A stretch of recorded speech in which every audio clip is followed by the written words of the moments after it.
some of you guys might know, I am completely addicted to TikTok. I probably spend way too much time on there, and usually I watch K-pop videos or workout, healthy lifestyle related content. But recently I stumbled upon a completely different side of TikTok, and let me tell you, it's probably the most wholesome space on the whole entire app. Of course, I'm talking about booktok. I don't know how it exactly happened, but in the span of like a couple of weeks, my whole entire For You page is filled with really interesting people talking about what seems like equally as interesting books. So I picked up, let me grab the stack, it's quite heavy, 8 of booktok's most recommended, most popular books to see whether or not they are worth reading. And it all started with this one, Malibu Rising by Jenkins Reid. So I came across this girl on my For You page, and when she was talking about the synopsis of this book, I was instantly intrigued. There was just something about the whole beach, surfer, Malibu vibe that just spoke to me, and I'm not gonna lie, the cover of this book, yeah, it just completely fits my own aesthetic. So that's why I bought this book, but actually I didn't expect to fall in love with it as much as I did. So this story is about the Rifa family, and Nina Rifa is our main character. She's a surfer girl at heart. She's a supermodel. She's beautiful, selfless, the perfect main character. And she's also the daughter of the super popular singer Mick Rifa. So every single year during summertime, the Rifa family throws this amazing party where the most insane things happen, and all the rich and famous of Malibu is invited. But in the lead up to that party, we discover some secrets that might tear the Rifa family apart.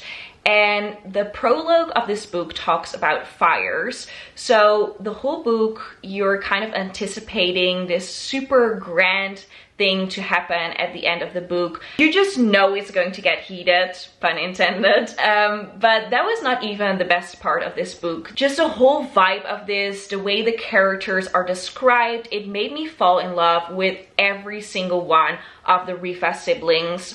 So if you love to read about secrets, scandals, surfing, and sibling love, then this is a book for you. Like on the cover, it even says, the perfect beach read with the emotional depth of the ocean. That's exactly what it is. I, without a doubt, gave this book 5 stars. I literally couldn't put it down, and it also is the reason why I continued reading, because before this book, I have to admit to you guys, I hadn't picked up a book in such a long time. Before starting this, I was actually afraid that I wasn't even going to finish it, because nowadays my attention span is not any longer than 15 seconds, and yes, I do blame TikTok for that. But I also love TikTok, because without TikTok, I would have never discovered this book, and I'm forever grateful because now this is one of my absolute favorite books ever. Go read this now! So Malibu Rising actually left a gaping hole in my heart after I finished reading it. I was just in need of more, and I craved more of that surfer beach aesthetic. And of course, like always, my For You page knows exactly what I like. It's kind of creepy when you think about it.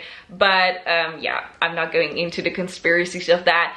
I found this TikTok where it was this girl and she was recommending books based on its aesthetic, and this just spoke to me. Like, look at the video. Those are the vibes I'm living for, especially now during summertime. So I picked up Girl Out of Water by Laura Silverman. And this is a super cute story. It's a YA novel. It's a perfect beach read in my opinion. And this story is about Anise. Anise is a surfer girl at heart, just like Nina Rifa from Malibu Rising. And all Anise needs in life in order to be happy are the waves, her surfboard, and her friends. But then something horrible happens. Her aunt gets into a tragic car accident, and Anise needs to leave her beloved Santa Cruz and the waves behind in order to take care of her aunt in Nebraska. And the worst part is that she does not only have to say goodbye to surfing, but also to a blossoming romance between her and her best friend. So needless to say, Anise is not happy with the situation, but then she discovers that leaving home might be the only way to find herself. So the premise of this book is actually really beautiful in my opinion, but this definitely lacked character development. I wish the characters were more well-rounded, and it's such a shame because there was so much to work with. For example, Anise is constantly afraid that she's going to end up like her mom, who left her and her dad at a really young age, and also Lincoln, a skater boy, misses one arm. So that is something that the writer could have worked with way more, but instead of doing that, it kind of stayed on the surface, which is fine for a beach read, but I am craving that emotional depth of the ocean that Malibu Rising had. So I give this 4 out of 5 stars. It's still really good, especially if you're a little bit younger than me, but it didn't make me crave to read more, and after finishing it, I didn't think about the characters constantly, which I actually did in the following book, and that is Hard Bones by Colleen Hoover.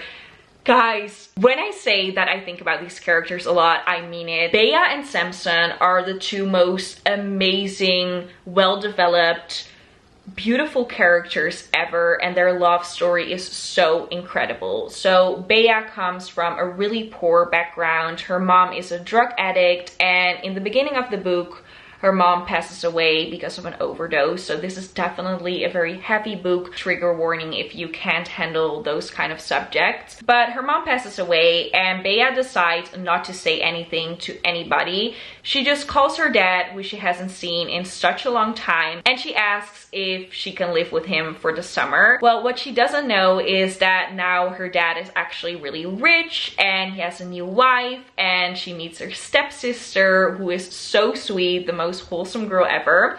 Her stepsister tries to set her up with this boy Samson, but Bea thinks that it's not going to work out because they have nothing in common. They are all super rich and she is not, but then she discovers that Samson and her actually have more in common than she thinks, and it's just this amazing, heartbreaking, but also fulfilling love story between them. And yeah, I'm not going to spoil too much about this, you just have to read it. Hard Bones by Colleen Hoover is just amazing, and I started reading this because so many of Colleen Hoover's books are recommended on TikTok. So many people rave about them, and I wanted to know what the hype was all about, but now I totally get it. After this book, I became a Colleen Hoover stan as well, and I actually bought a bunch more of her books already. So if you want to see more of these book recommendation videos, then let me know, because I definitely bought like way too many books. Jeff Bezos is gonna get super rich off of me. He is already super rich, but even richer because I couldn't contain myself after reading this. I just need to read all Colleen Hoover books.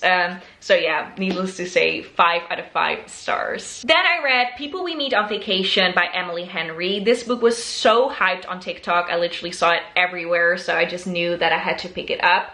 And this book is about Alex and Poppy. They are two best friends. They met freshman orientation of college. They are super different. Poppy is like this bubbly, outspoken, super weird girl, and Alex is the more quiet, reserved, bookworm.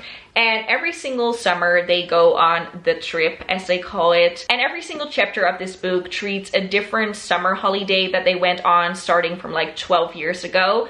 And the present perspective is actually them now not speaking, they're not friends anymore, and Poppy is trying to convince Alex to go on one last trip with her to make things work again in their friendship. But throughout the book, we have no idea what drifted them apart.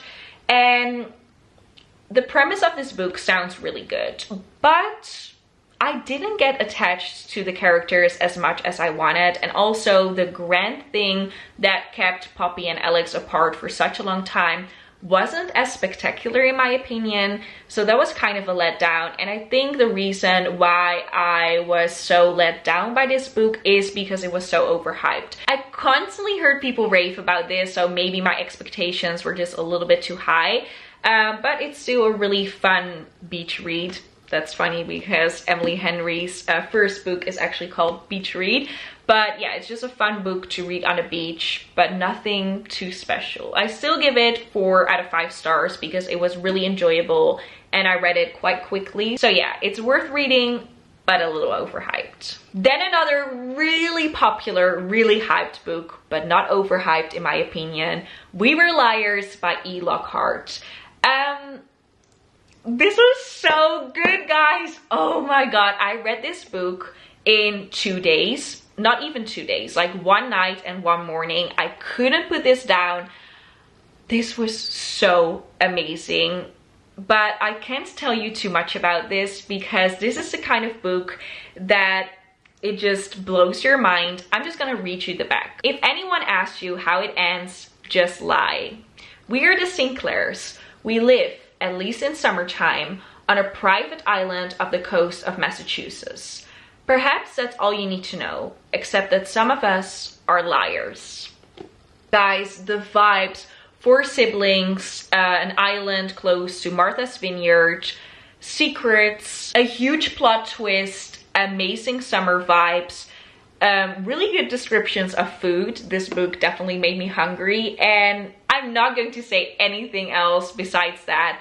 5 out of 5 stars. You have to read this. The vibes of this are so extremely good. Then I read The Unhoneymooners by Christina Lauren, and I was so excited to read this book, you guys, because the synopsis of this sounded so extremely amazing.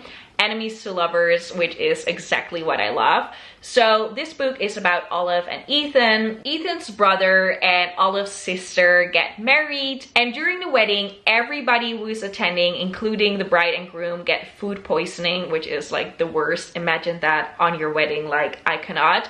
But the only ones who don't get sick are Ethan and Olive, the brother and the sister of the bride and groom. So because there's a prepaid honeymoon which they can't cancel, Olive and Ethan are forced to go to Hawaii together and pretend they're married. They first kind of agree to fake it just a little bit and then just do their separate things, but whilst they're there, they discover that Olive's new boss is there and Ethan's ex-girlfriend is also on the resort. So they really start amping up their fake dating. So if you love fake dating trope, this is the book for you. I gave it 4.5 out of 5 stars because this was really enjoyable, a perfect book, but not my all-time favorite. Then I read The Deal by Elle Kennedy, and I already knew that everybody and their mother was obsessed with the Off-Campus series and also with the spin-off Briar U, so I just knew that I had to read this, and I didn't expect to love it as much as I did. Like, this book is so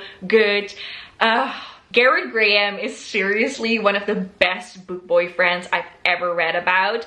He is a hockey player, a superstar in their school because he's like popular and super handsome. And everything seems to go really well for him except that he's failing one of his classes. So he makes a deal with this super smart girl, Hannah, to tutor him. And the way he gets her to agree to this deal is that he proposes to fake date her, another fake dating trope, in order for her to get with the guy that she likes, because Garrett claims that in order to get a guy's attention, you need to make him jealous. Actually, the boy falls first in this book, which I love. I love reading about that.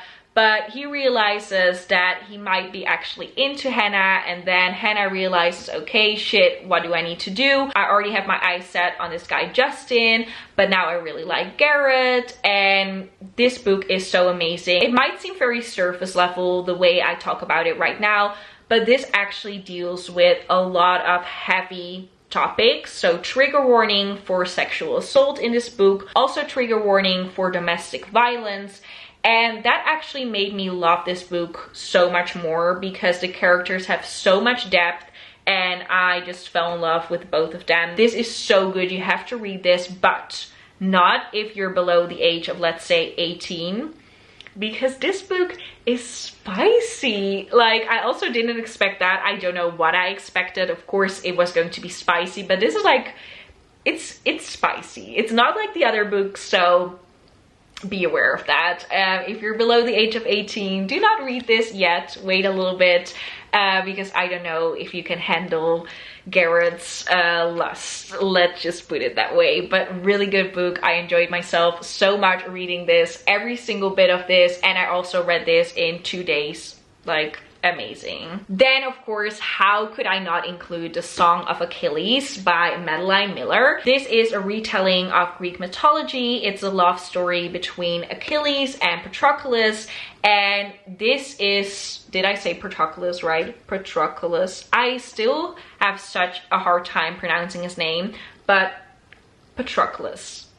I hope that I'm pronouncing it correctly, but this is such a good book. I am aware that it might come across as very intimidating or elitist or difficult to read about Greek mythology, but trust me, this is written in a way that you just don't want to put this book down. It's so beautiful, it's heartbreaking, and you just have to read it. It is for a little bit older audiences, in my opinion. It's definitely not a fluffy romance. This has so much depth, but if you get through the first couple of pages, you will be hooked and you will start falling in love with the characters so hard. This is just a book that everybody needs to read once in their lives.